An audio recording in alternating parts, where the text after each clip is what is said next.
आज हम बात करेंगे उस सियासी तूफान की जो वोटर लिस्ट को लेकर विपक्ष ने मचा रखा है। कांग्रेस के नेता राहुल गांधी ने जिस तरह दिल्ली में प्रेस कॉन्फ्रेंस बुलाकर वोटर लिस्ट में फर्जीवाड़े का दावा किया, उसने यूपी से लेकर बिहार से लेकर महाराष्ट्र तक सियासत को गरमा दिया है। विपक्ष वोटर लिस्ट को लेकर हाथ धोकर बीजेपी और चुनाव आयोग के पीछे पड़ गया है, लेकिन सवाल ये है कि क्या उनके इन दावों में कोई दम है या ये सिर्फ हार का ठिकरा फोड़ने की कोशिश है। आइए सियासी ड्रामे की तह तक जाते हैं और देखते हैं कि राहुल और उनके साथी इस पर किस तरह के एजेंडे को हवा दे रहे हैं और इसका बिहार की सियासत पर क्या असर पड़ेगा।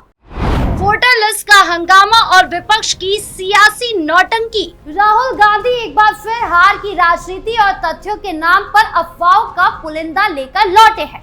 हर चुनाव के बाद जब परिणाम कांग्रेस के पक्ष में नहीं आते तो वो देश की लोकतांत्रिक संस्थाओं को कटघरे में खड़ा करने का कोई मौका नहीं चूकते। कभी ईवीएम को दोष देते हैं, कभी चुनाव आयोग को, और अब वोटर लिस्ट में फर्जी नामों का हवाला देकर महाराष्ट्र और कर्नाटक में कांग्रेस की हार की जिम्मेदारी से बचने की कोशिश कर रहे हैं। वो ये भी भूल जाते हैं कि महाराष्ट्र में जब ये वोटर लिस्ट तैयार हो रही थी तब वहां कांग्रेस और शिवसेना की गठबंधन सरकार थी। क्या तब भी चुनाव आयोग और बीजेपी की मिलीभगत चल रही थी? राहुल गांधी ने प्रेस कॉन्फ्रेंस में दावा किया कि महाराष्ट्र में 40 लाख फर्जी वोटर जोड़े गए हैं, लेकिन ये भी नहीं बताया कि इनमें से कितने की शिकायत चुनाव आयोग से की गई है या कितनों को हटवाने की मांग की गई है। अगर अब उनकी टीम 6 महीने से जांच कर रही थी तो ये तथाकथित सबूत कोर्ट में क्यों पेश नहीं किए गए? प्रेस कॉन्फ्रेंस में कागज लहराना कोई कानूनी या वैधानिक सबूत तो नहीं होता। बेंगलुरु का उदाहरण देते हुए उन्होंने दावा किया कि कांग्रेस को इंटरनल सर्वे में 16 सीटें जीतने का अनुमान था, लेकिन केवल 9 मिली। क्या अब पार्टी के आंतरिक सर्वे भी ईमानदारी का सर्टिफिकेट बन गए हैं? असलियत ये है कि कांग्रेस की जमीन लगातार खिसक रही है और राहुल गांधी को हर बार एक नया बहाना चाहिए। कभी राफेल, कभी अडानी, कभी ईवीएम और अब फर्जी वोटर। जब देश में दुनिया का सबसे पारदर्शी चुनाव आयोग है, वोटिंग प्रक्रिया 7 दिन 24 घंटे निगरानी में होती है और हर बूथ पर विपक्षी एजेंट मौजूद होते हैं, तब भी अगर आप हार की जिम्मेदारी लेने को तैयार नहीं है तो ये सिर्फ राजनीतिक शोर है, तथ्यों से कोसों दूर। राहुल गांधी को समझना चाहिए कि देश की जनता अब जागरूक हो चुकी है। वो अब कंफ्यूजन और कॉन्स्पिरेसी की राजनीति से आगे बढ़ चुकी है। अब समय है कि वो हार को हार माने, बजाय इसके कि लोकतंत्र की नींव पर लगातार लांछन लगाते रहें। कभी तो हार मान लीजिए राहुल जी। राहुल ने अपनी प्रेस कॉन्फ्रेंस में महाराष्ट्र के 2024 विधानसभा चुनाव को निशाना बनाया।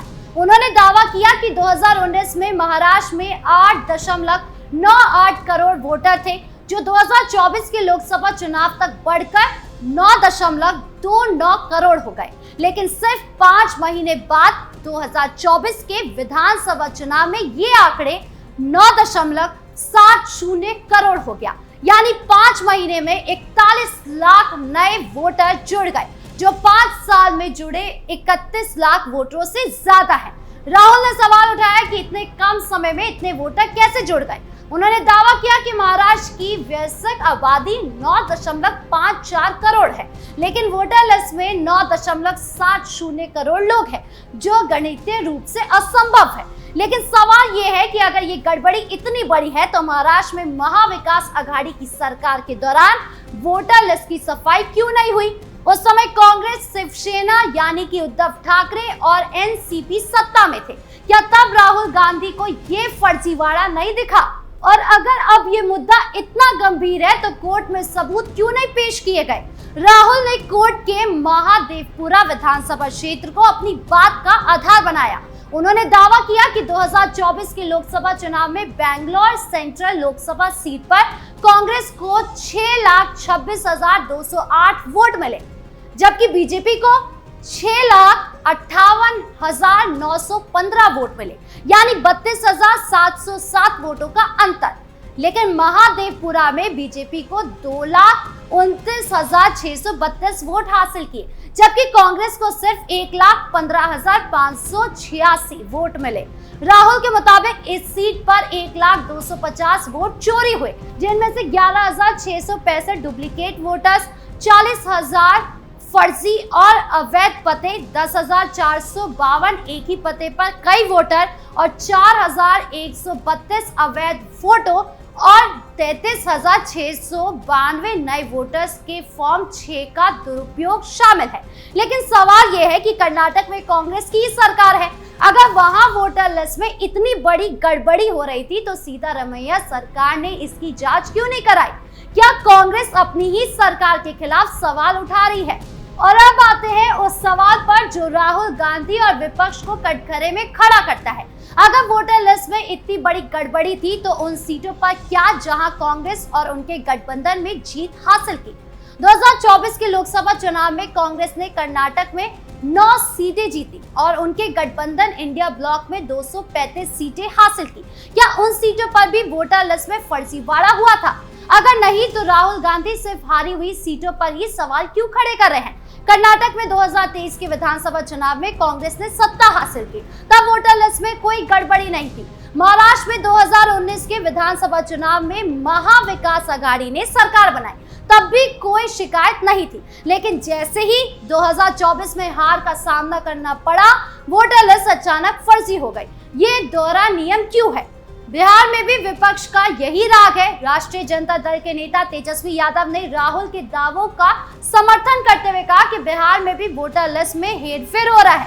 उन्होंने दावा किया कि यादव और मुस्लिम वोटरों के नाम वोटर लिस्ट से हटाए जा रहे हैं। लेकिन सवाल यह है कि 2024 के लोकसभा चुनाव में आरजेडी ने इंडिया गठबंधन के साथ बिहार में 9 सीटें जीती। क्या तब वोटर लिस्ट में कोई गड़बड़ी नहीं थी?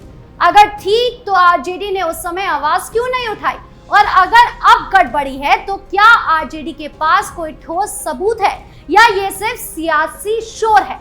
आरजेडी और कांग्रेस की ये रणनीति साफ दिखाती है कि जब जीत होती है तो वोटर लिस्ट सही है और जब हार होती है तो वोटर लिस्ट फर्जी है। ये सियासी नौटंकी जनता को भ्रमित करने की कोशिश है। बीजेपी ने इन आरोपों का कड़ा जवाब दिया है। बीजेपी नेता ने कहा कि राहुल गांधी और तेजस्वी यादव के दावे बेबुनियाद है और लोकतंत्र को बदनाम करने की साजिश है। उन्होंने कहा वोटर लिस्ट में बढ़ोतरी सामान्य प्रक्रिया है और ये युवाओं की भागीदारी और मतदाता जागरूकता का नतीजा है।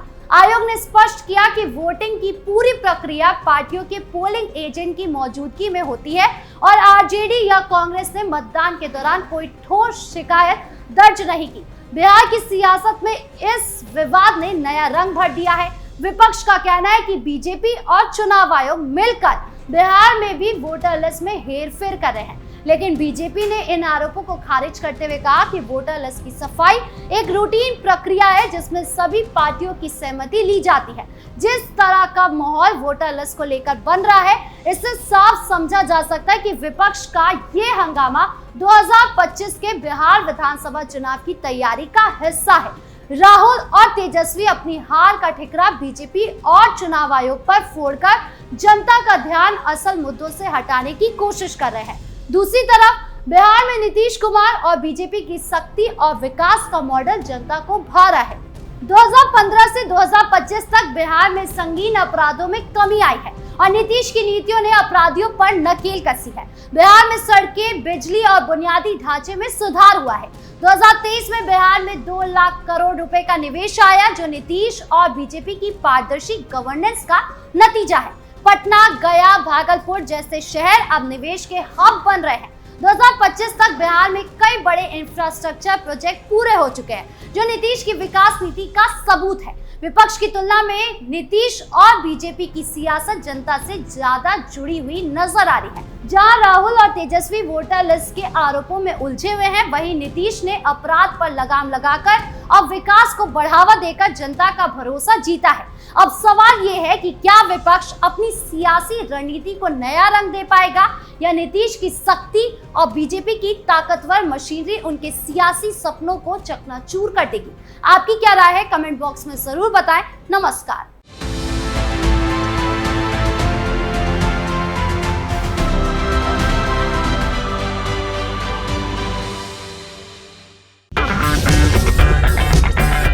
अगर आपको हमारा वीडियो पसंद आया हो तो इसे लाइक करें, हमारे चैनल को सब्सक्राइब करें और हाँ, बेल आइकन दबाना ना भूलें ताकि आप तक हमारे वीडियो की नोटिफिकेशन पहुंचती रहे। आप अपना सुझाव हमें कमेंट बॉक्स में दे सकते हैं। हमारे साथ जुड़ने के लिए शुक्रिया।